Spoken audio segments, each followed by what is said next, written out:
Oi gente, eu sou Dani Nefertiti, este canal Minha Parte em Quero Livros. E no vídeo de hoje eu vim contar pra vocês o que eu achei do livro A Praça do Diamante, da Mercê Rodoreda.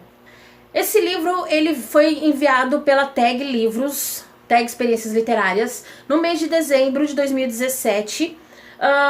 Então, para encerrar o ano de 2017, ele não poderia ter sido encerrado de melhor forma, pelo seguinte: essa autora é uma autora catalã que escreveu livros em catalão durante toda a sua vida, e ela escreveu várias obras que falam sobre a Guerra Civil Espanhola ou pós-Guerra Civil Espanhola, e essa é uma dessas obras. Ele foi publicado inicialmente no ano de 1962, mas ele foi traduzido para vários idiomas, e eu não tenho certeza se essa é a primeira edição em português ou se já tinha alguma outra. Os livros que a Tag envia, todas as edições exclusivas, e essa é uma delas, são livros que são sempre em capa dura, a diagramação é sempre incrível, folhas sempre amareladas. A curadora que indicou esse livro foi uma autora nacional chamada Carol Ben-Simon, eu acho que é assim que fala. E todas essas obras da Tag são feitas em parceria com alguma editora. No caso desse mês é parceria com a editora Planeta. Então assim, é uma autora mulher, é um romance histórico. Então assim, o livro ele é incrível. A primeira coisa que eu tenho que dizer é que eu super recomendo. Pelo seguinte, ele conta a história da Natália, que é uma jovem, dá-se a entender que é uma adolescente, que um dia ela vai para uma feira, um evento na Praça do Diamante, com a amiga Julieta, e ela conhece um rapaz, o Quimé, que é o apelido para Joaquim em catalão. E ela conhece o Quimé, ela se envolve com o Quimé, meio de uma forma um pouco forçosa. Ele meio que impõe a presença dele, impõe o relacionamento a ela. Mas no começo do livro ela já fala que se ela tivesse um pai para cuidar dela, talvez ela não tivesse envolvido com ele. Mas fica claro que não, ela não tem alguém que cuide dela e que aconselhe. Então ela se envolve com ele, ela não consegue se libertar dessas amarras que ele começa a pôr em volta dela. E eles acabam se casando, mas você começa a perceber durante a história que o Quimé, ele é meio machista, ele é meio preguiçoso, ele tem uma visão de como as coisas têm que ser, e ele impõe isso à Natália. Pra vocês terem uma ideia, no primeiro encontro deles, eles não se conhecem, ele chama ela de Colometa, que significa pomba em catalão, e que a partir daquele momento ele vai chamá-la de Colometa, e é isso que ele faz. Ele impõe esse apelido a ela. Ele não quer saber se ela gosta ou não, ele apenas faz da forma como ele quer fazer. Em alguns momentos ele fala sobre como tem que ser a esposa, como é que ela tem que agir, e as coisas vão indo dessa forma. O tempo vai passando, mas você só percebe a passagem do tempo através do contexto, porque na verdade ela não tem ela não deixa claro a questão de datas e idades. Por isso que eu digo que dá-se a entender que ela é uma adolescente, que ela é jovem, quando ela conhece o Quimé, porque na verdade não fala a idade dela, não fala em que ano que é, só fala que ela tá indo com essa amiga. E aí eles se casam, eles moram no apartamento, e o Quimé ele trabalha com móveis, ele faz móveis de madeira e reforma também móveis de madeira.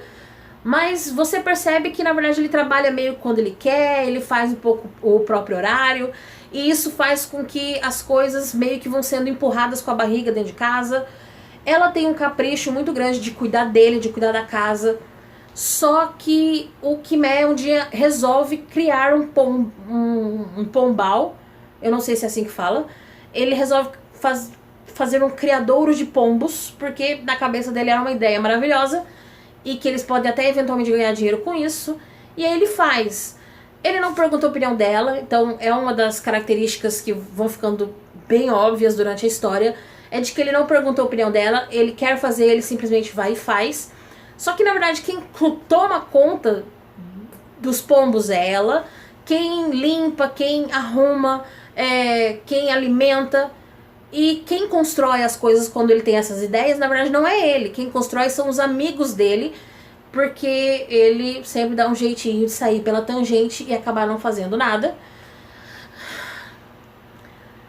Só que com o tempo você começa a perceber algumas características de que o ambiente político está mudando em volta deles.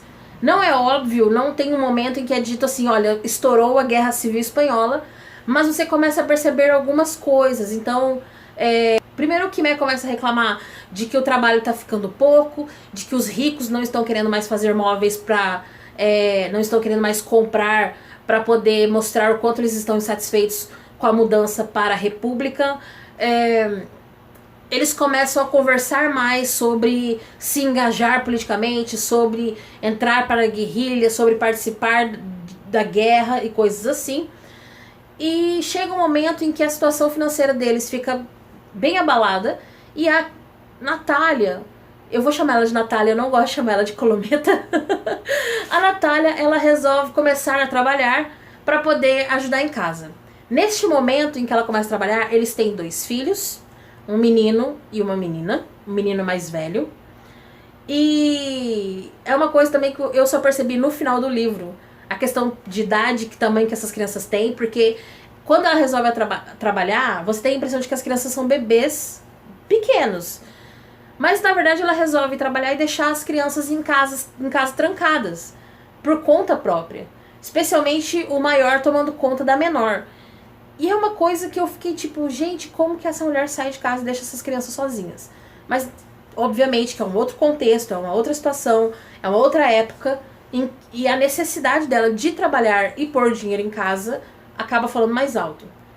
Então ela conhece o pessoal, ela vai trabalhar numa casa de pessoas muito ricas, e essa casa dos ricos onde ela trabalha, ele serve um pouco como contraponto entre a situação deles, que estão cada vez mais pobres, e a situação dos ricos, que tinham um domínio, tinham uma posição, mas que aos poucos isso começa a ser ameaçado, começa a ser minado. Os donos da casa onde ela trabalha têm várias propriedades, e aos poucos eles começam a perder essas propriedades, até que chega o ponto em que o Quimé e os 2 amigos dele, o Mateu e o Sinter, resolvem realmente ir para a guerra. Eles se alistam, eles vão para a guerra, e a Natália fica sozinha com as crianças, ainda trabalhando para os ricos, e as coisas começam a degringolar. Porque assim, eles estão numa situação de pobreza muito grande. Só que em nenhum momento ela fala que é por causa da guerra, em nenhum momento ela para e reclama.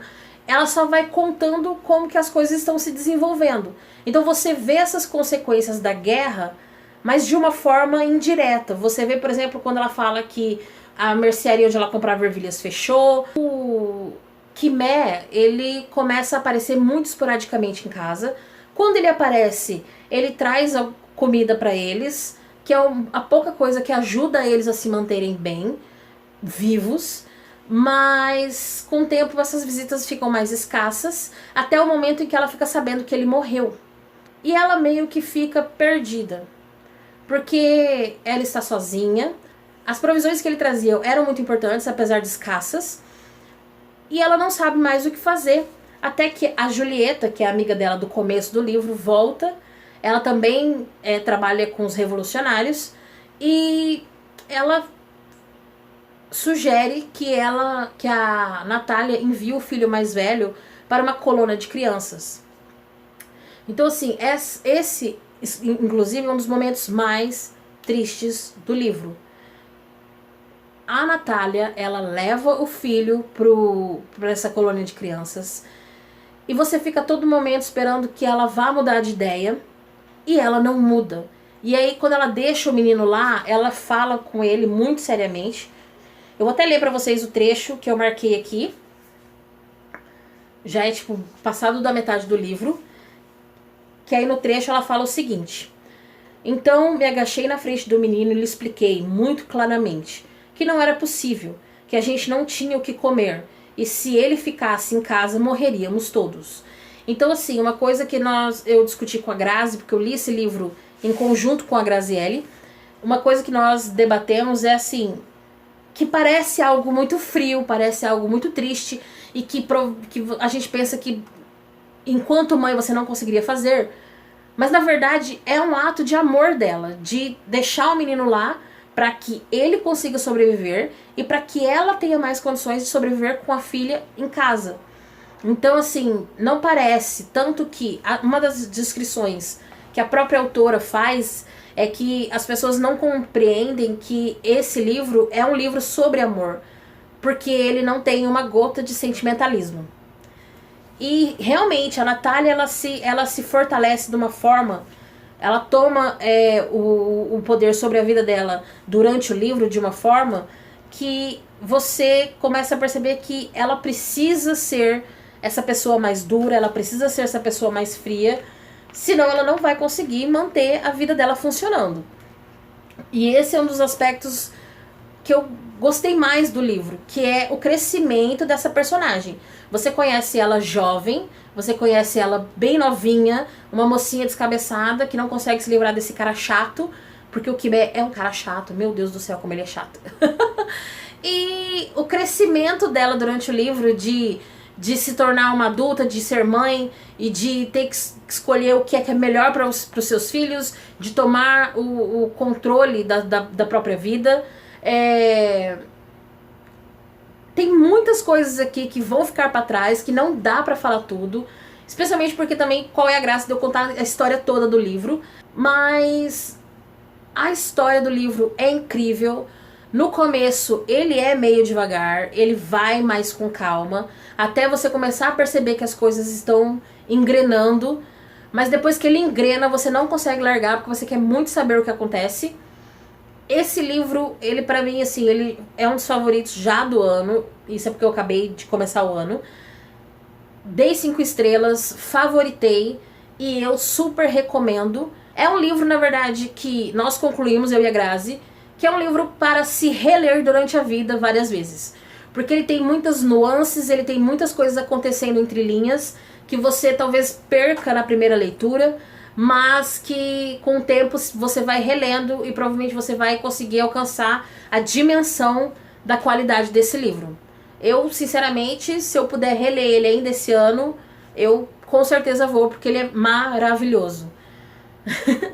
Eu espero que vocês não tenham ficado entediados com o meu resumo do livro. Resumo. Espero que vocês tenham gostado do vídeo. Se vocês gostaram, cliquem em gostei. Se inscrevam se vocês não são inscritos. Fiquem por aqui. Vai ter vídeo sempre, vai ter vídeo sempre. Beijos. E até o próximo vídeo.